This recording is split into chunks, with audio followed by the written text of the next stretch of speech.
everybody. This is the Whispering Voice, and I hope I find you all happy, relaxed, and well. You may not be relaxed, as that might be the reason you've clicked on listening to this video. I've had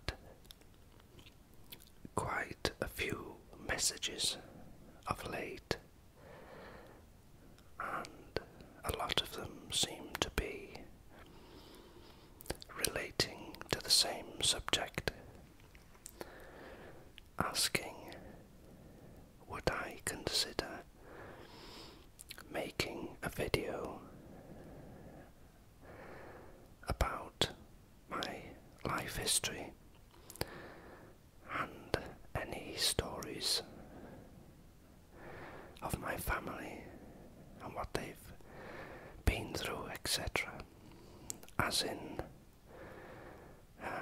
I did a video not so well, I think it was a year or two ago, on a similar subject, and I've had many people asking would I make another one with any other stories. So what I thought I would do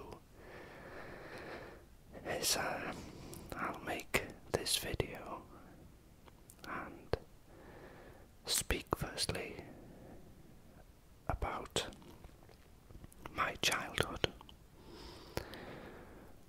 what it was like growing up for me, and I'll relate into this video then stories of other members of my family. But of course I do have slight concerns in doing this type of video, as I don't, may not be everyone's cup of tea, and I would hate you to think of it as boring. So if you're not sort of interested in this sort of video, maybe you can just switch off in your mind and just listen to the sound of my voice and just relax, because that's the only purpose in the end of making this video. So it all started in June 1972. That was the year I was born, and I was a month premature, which in those days was a big deal. My mother was taken to the local cottage hospital, which is just a general term for a small village hospital. Now they could deal with normal births, but because of the prematureness, if there's such a word, they decided she'd better go to a larger hospital, and that hospital was H.M. Stanley Hospital in North Wales. So off she went, and from what she's told me, she went in at 10 p.m. and on a Wednesday, I think, at 4:30 a.m. I was born. I only weighed 3 pounds in weight, and was kept in for 4 days, as was my mother. in those days, and then allowed out. Now my father wasn't allowed anywhere near the birth, as men weren't allowed in then. So he was waiting at home anxiously, and I think he took to drinking in the pub in order to calm his nerves, I think. Oh, that's what he told my mother, anyway. Now, when I was allowed home, everyone came to see me, so they said. And very, very, my mother always said, you're very, I could entertain myself. Some children have to be entertained. They have to have stimulants. They've got so much energy. They need to be, how can I say, well, entertained. You know, you have to do things with them. Where I was quite happy sitting in the corner, just playing with toy cars. She said I was fascinated by books. Not that I could read, but the colours, the pictures. And she said no one in the family was like that. And that continued really until I went to primary school, which is first school. There was no nursery then, preschool nursery or anything. And I was 4.5, nearly 5. And I remember that day very well. One of the scariest days of my life. I was told to get up in the morning as normal, and I was given some smart trousers, a shirt and a jumper or sweater, and I knew there was something different because I was never told what to wear really. Not that it was a uniform, there was no uniform then, but you were told to turn up smart grey trousers and a grey jumper. And I remember being taken 9:15 in the morning and handed over to some strange woman by these two big gates, which was the school, and I was handed over to a teacher, and she led me across what then seemed a very large space, which was the playground, and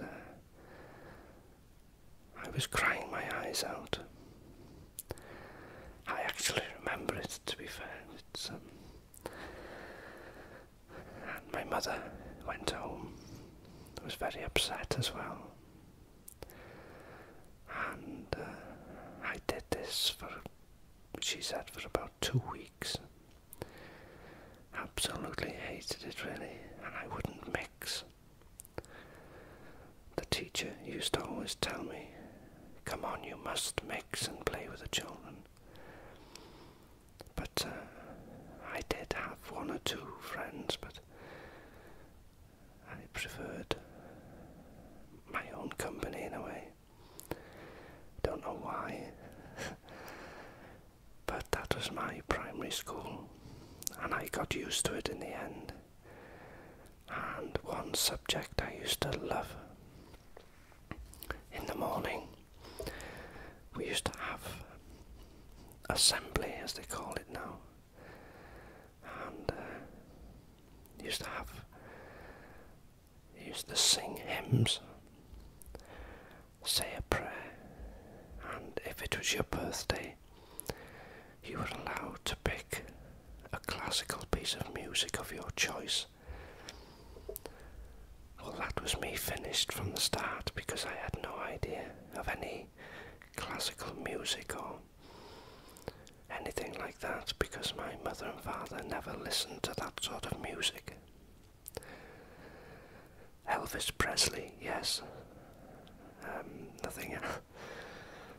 But I remember hearing one piece of music, and absolutely, I still love listening to it. And it was called Ave Maria.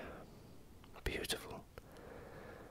And I used to love reading when I learned to read. I used to look forward to be told to go into the library and pick a book, and you were allowed to take it home. And history. I used to enjoy history. And music. Absolutely loved music. And I started to play the piano when I was 5 or 6 at home, and I picked it up very quickly, and later found out that my grandfather, my father's father, could play the organ by ear. Couldn't read music, but he could play by ear, and I inherited that gift. I don't play as often as I'd like to, really, but I very much enjoyed that. And then, of course, I always remember we lived across the road to a cemetery, and night time, the place used to scare me, especially with the branches of the trees waving and causing shadows across the gravestones, and if it was a bright moonlit night. And mind used to play all sorts of tricks, and I used to jump into bed and hide under the quilt, or blankets as it was then, duvet. And I must have gone to sleep in the end, but my bedroom faced the cemetery. But yet in the daytime it intrigued me, and I used to love walking through, looking at all the dates and the names. Found it very peaceful, beautiful place. I still do today. No matter which part of the country I'm in, if there's a cemetery there, I will always go walking through. I think it's a great historical knowledge of any town or city.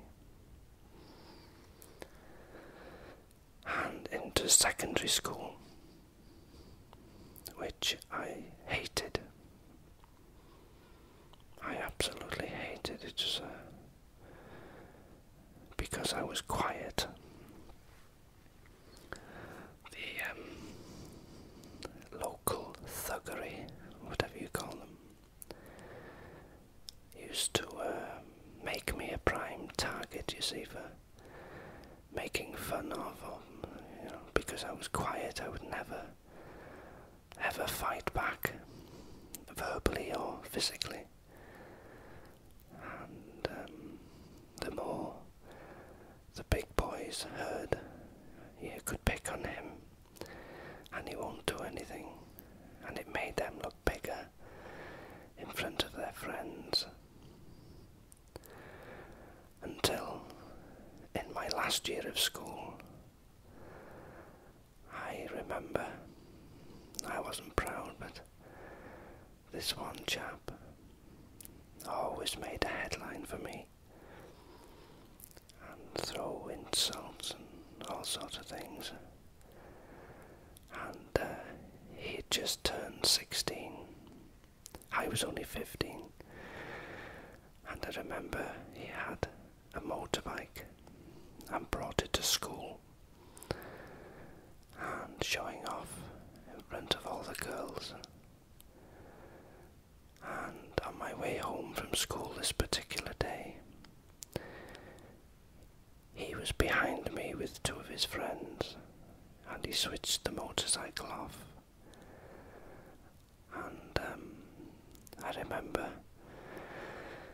I was carrying, it was a cake, I think it was, I'd just made in school. You had to do cookery then. I think it's called, well, it was home economics. And I was proud of this cake and taking it home when he came off his bike and took the bag which was carrying the cake, and he threw it over a hedge,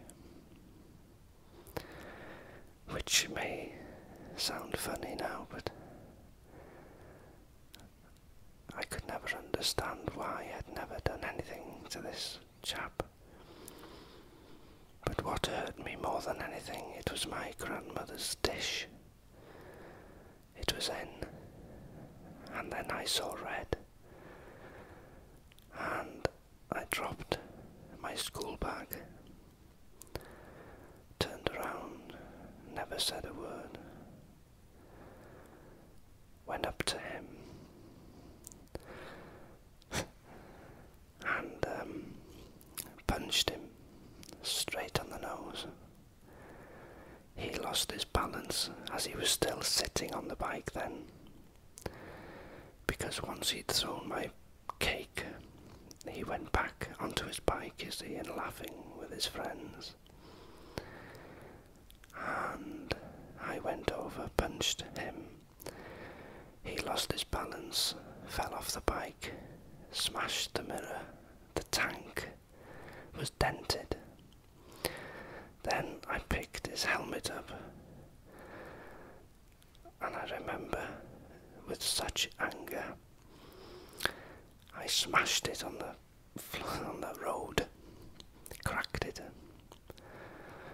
and I just looked at him and said, "You ever come near me again?" and just walked away. Now they were just there in shock, disbelief, and they never, ever uttered a word or looked at me, came near me again. Not that I condone fighting in any way, but in some circumstances, I can't speak, in certain circumstances, laws, policies don't really work. As I used to report all the bullying, but nothing was taken as seriously then as it is now. And yet it still happens today. But that put an end to it, because they would never admit to their friends that I'd sort of flattened the head man, so to speak. But it's a day he won't forget for the rest of his life, and I've never seen him since. But that taught me to toughen up, but be respectful, to others, really, because I would never, ever put anybody through that. And that was it. I left school then, and I went to work. Oh no, just before I left school, I went to work part-time after school in a butcher shop, serving the meat. And I wasn't keen on it. I didn't like being hemmed into a shop all day. Well, all day, just a few hours, and all day on a Saturday. And I left school then, knowing interest in school really. I'm sorry really now, I did have GCEs in maths, French and history, and I could have took them further, but I decided not to, because I had enough then of being in a classroom. Silly really, I should have, but there we are. I've gone on to live a very happy life, and one I wouldn't change really. My love of nature and being outdoors was in me, I think. It's either in you or it's not.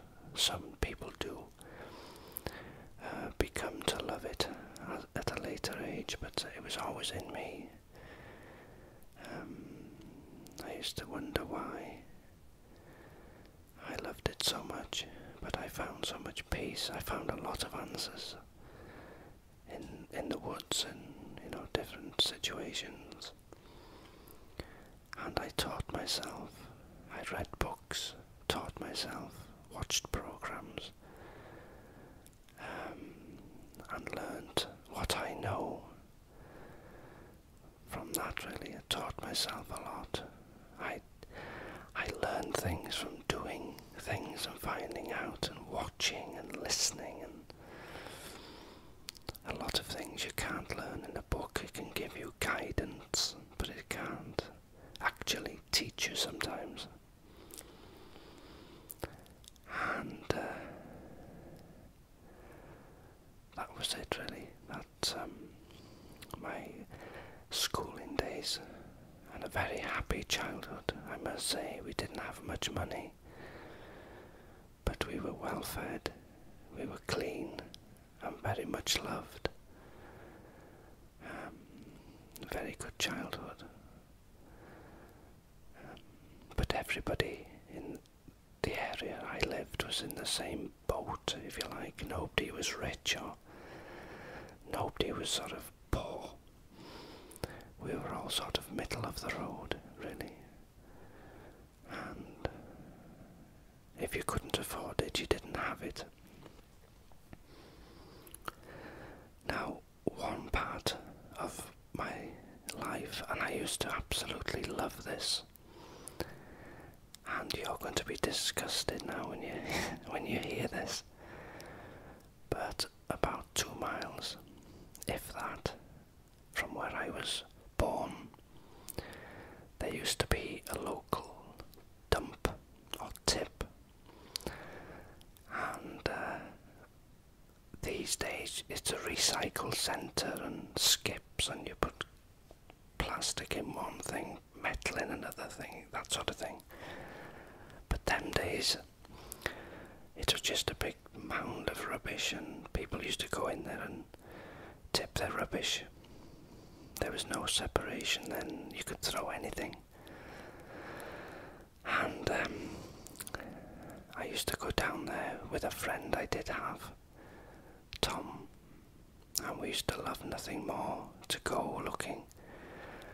And we used to find old prams, children's buggies, but then they used to have the big wheels on them, and we used to take the wheel and the axle off.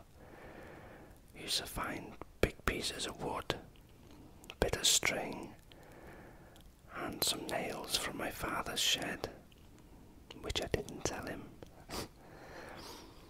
And we used to make a little truck and go up to the hill by the house and take it in turns going down. No brakes and nothing like that, but we had many hours of fun doing that. And when you think of it really, you may think of it as disgusting really, going through the rubbish to find these things, but it was, to us it was adventure, and you never knew what you were going to find. And you used to see the odd fox sort of scavenging for food, and you just sit there watching him or her. It's a fantastic place, full of adventure and the unknown. And of course, it was a form of recycling, wasn't it? We took the old wood and wheels and made it into a truck. But that was in my school days. But then when I left school, I had friends, but I wasn't the type to go drinking, really. It just didn't interest me. I would rather go walking up the hills and sit there looking down. And I remember one thing I used to like to do was walk up the mountain, about halfway up, sit down. I used to make sandwiches and I used to take a bottle of pop, or soda, as you call it, and just sit there and try and pinpoint where my family lived. So I used to say, right, that's where I live, that's where my grandmother lives, that's where my uncle lives, that's where Tom lives, or whatever, and just and it was always, if I moved to a different part of the mountain, it was always difficult to try and pinpoint the houses, even though you've moved maybe quarter of a mile and the town looks the same, but because of the angle, it was difficult to pinpoint the houses. Aye, good days. And of course, my uncle played a big part of my life, from teenager, well, from a young boy really, and into teenagers, age-wise. We used to go walking, and he taught me a lot really as well. And someone like that in your family really maps the area out for you, shows you what he's learned, and it's imprinted in your mind then, a local knowledge, where to go, what to do. If you want to go and see foxes, go over there. If you want to see birds of prey, go over there. And then you learn the seasons, the trees, all sorts of things. And of course, we used to do a lot together, and as he got older, I was working and I looked after him. And that's how it is really up till today. Not a very exciting life, eh? But one I hold very fond memories of in my heart, and I wouldn't change it for the world. It proves one thing: you don't need money in order to be happy. Happiness and health first, because them two things money can't buy. You may be able to help, but you'll never ever buy happiness really, or health, although it does help towards it, I expect, but I never needed that.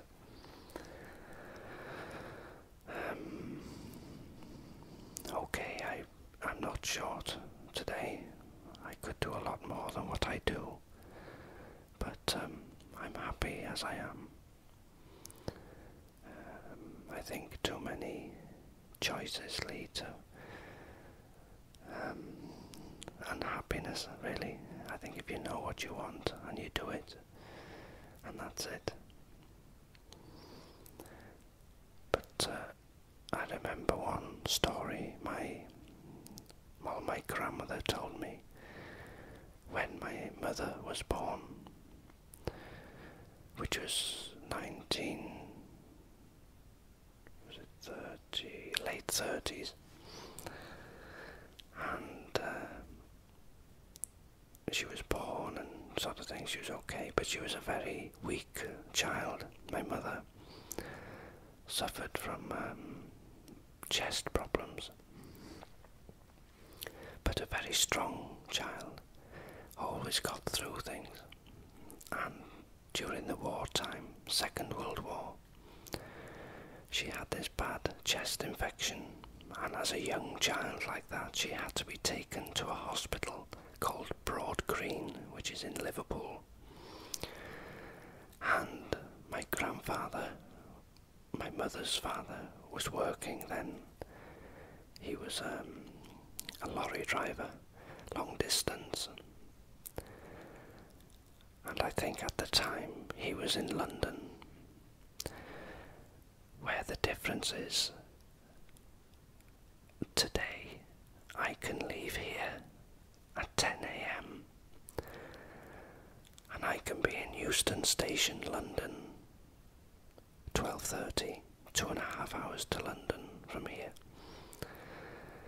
But then, driving to London, it took the best part, there and back, 2 days in a lorry.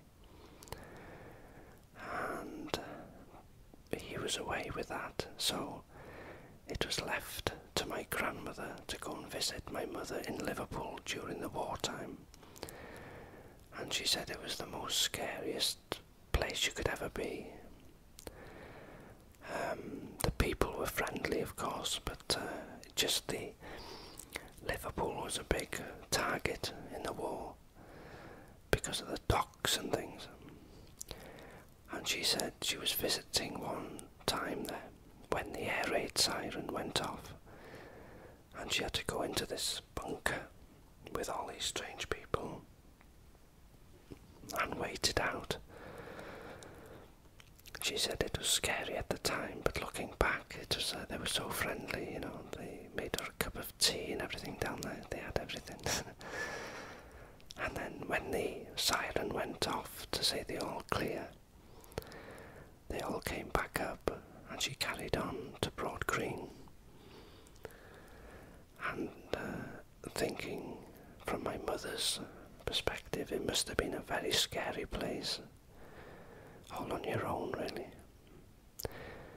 But my mother said she doesn't recall it that much because she was ill, and too ill to be upset, I suppose, just glad to feel better.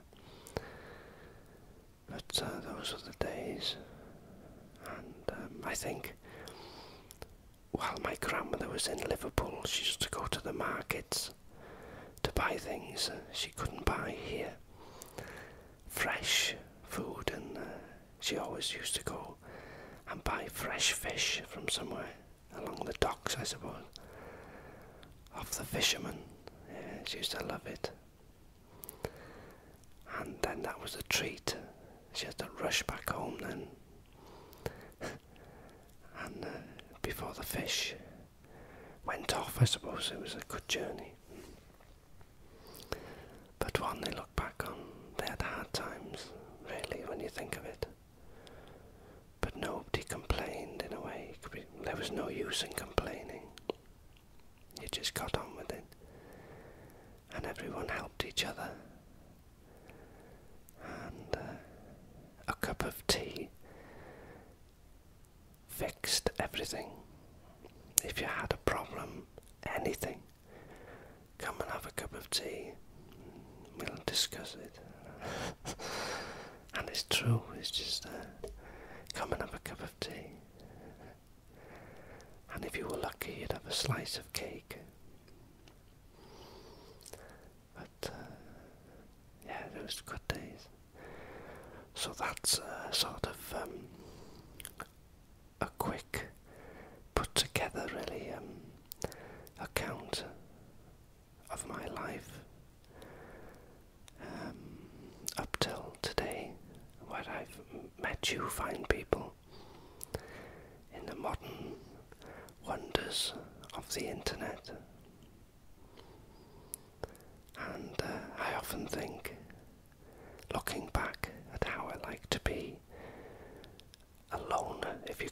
or by myself in a lot of ways. I do like friends, obviously. I'm not some sort of a hermit. But when you think how many people may listen to these videos, I'm far from being alone. You know, it's wonderful, really, how I can live my life as I am and yet reach thousands of people listening to these. I think it's a wonderful thing, and something I love to share. Because that's the funny thing, you see. Even though I love nothing more than maybe being out walking or in the woods or whatever, on my own, listening, just sitting there, whatever. And yet I love the thought of being able to share that, to make other people happy, relaxed, or just feel enjoyment. And you wouldn't think the two things went together, but I'm very, very happy in doing so. But I mustn't bore you now to tears. If you managed to get this far to the end, I'm very grateful for standing by me. And I hope you didn't find it tedious or boring.